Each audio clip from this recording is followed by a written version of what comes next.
آج کے اس واقعے میں ہم آپ کو بتائیں گے کہ مسجد نبوی کی جگہ کس کی تھی اور آپ صلی اللہ علیہ وآلہ وسلم نے کتنی رقم دے کر مسجد نبوی کی جگہ خرید لی۔ اس واقعے کی گہرائی میں جانے سے پہلے ہم آپ سے ایک چھوٹی سی ریکویسٹ کریں گے کہ اگر آپ ہمارے چینل اسلامک وائی ٹی پہ پہلی دفعہ آئے ہیں تو ہمارے چینل اسلامک وائی ٹی کو لازمی سے سبسکرائب کر لیں اور بیل آئیکن کے نوٹیفیکیشن کو بھی آن کر دیں۔ بسم اللہ الرحمن الرحیم۔ السلام علیکم۔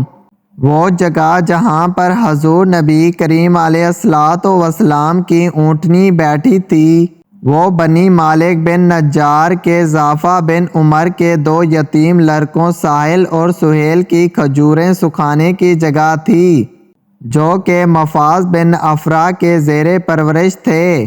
ایک روایت میں آیا ہے کہ یہ دونوں بچے اسد بن زرارہ کے زیر پرورش تھے۔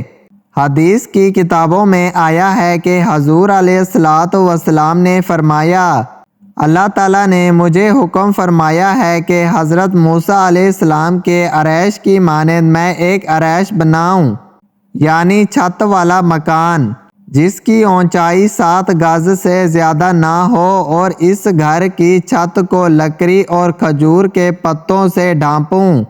مسجد نبوی کے موجودہ جگہ کے بارے میں مختلف روایات بیان ہوئی ہیں۔ ایک روایت میں آیا ہے کہ جب اونٹنی ایک جگہ پر بیٹھ گئی تو حضور نبی کریم علیہ السلام نے دریافت فرمایا کہ یہ کس کا احاطہ ہے؟ لوگوں نے کہا کہ یہ 2 یتیم لڑکوں کا ہے اور وہ اس جگہ پر کھجوروں کو سکھاتے ہیں۔ حضور علیہ السلام نے ارشاد فرمایا، اس احاطے کو خرید لو۔ اس پر بنی نجار نے کہا کہ ہم ان دونوں یتیم لڑکوں کو اس کی قیمت ادا کر دیتے ہیں اور اس زمین کو آپ صلی اللہ علیہ وآلہ وسلم کی نذر کرتے ہیں۔ ایک دوسری روایت میں اس طرح آیا ہے کہ اس زمین کو ساحل اور سہیل نے دل و جان سے حضور علیہ السلام کو نذر کرنا قبول کیا اور کہا کہ ہم اس کی قیمت نہیں لیں گے، ہم اس کو آپ صلی اللہ علیہ وآلہ وسلم کی نذر کرتے ہیں۔ لیکن حضور سرور کائنات صلی اللہ علیہ وآلہ وسلم نے اسے قبول نہ فرمایا اور حضرت ابوبکر صدیق رضی اللہ تعالیٰ عنہ کے اس مال میں سے جو وہ اپنے ہمراہ لائے تھے، زمین کی قیمت کے طور پر 10 مشکال سونے کے عوض اسے خرید لیا۔ زمین کی قیمت حضرت ابوبکر صدیق رضی اللہ تعالیٰ عنہ نے ادا فرمائی۔ ایک روایت میں یہ واقعہ اس طرح بھی آتا ہے کہ جس جگہ پر مسجد نبوی کی تعمیر کی گئی ہے یہ جگہ بنی نجار کے گھروں کے آگے ایک میدان تھا۔ حضور علیہ السلام نے فرمایا، اے بنی نجار، اپنے اس احاطے یعنی میدان کی قیمت لے لو۔ انہوں نے عرض کیا، ہم اس کی قیمت نہیں لیں گے اور نہ ہی آپ صلی اللہ علیہ وآلہ وسلم سے اس کا بدلہ چاہیں گے، مگر یہ کہ رب تعالیٰ جزا عطا فرمائے گا۔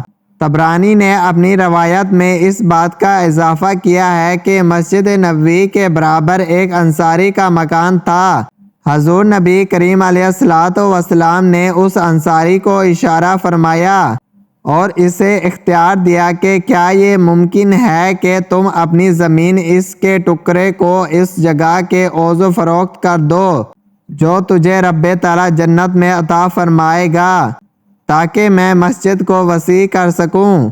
چونکہ اس انصاری کی اس معاملے میں اتنی توفیق نہ تھی، اس لیے اس نے انتہائی عاجزی کے ساتھ عرض کیا، یا رسول اللہ صلی اللہ علیہ وآلہ وسلم، میں عیال دار ہوں اور اتنی گنجائش نہیں رکھتا کہ زمین کو یوں ہی دے دوں۔ چنانچہ حضرت عثمان غنی رضی اللہ تعالیٰ عنہ نے اس انصاری کا مکان 10,000 درہم کے بدلے میں خرید لیا اور اس انصاری کو 10,000 درہم ادا کر دیے گئے۔ تو مسلمان بھائیوں، یہ واقعہ آپ کو کیسا لگا ہے اور کمنٹ میں سبحان اللہ بھی لازمی سے لکھ دیں۔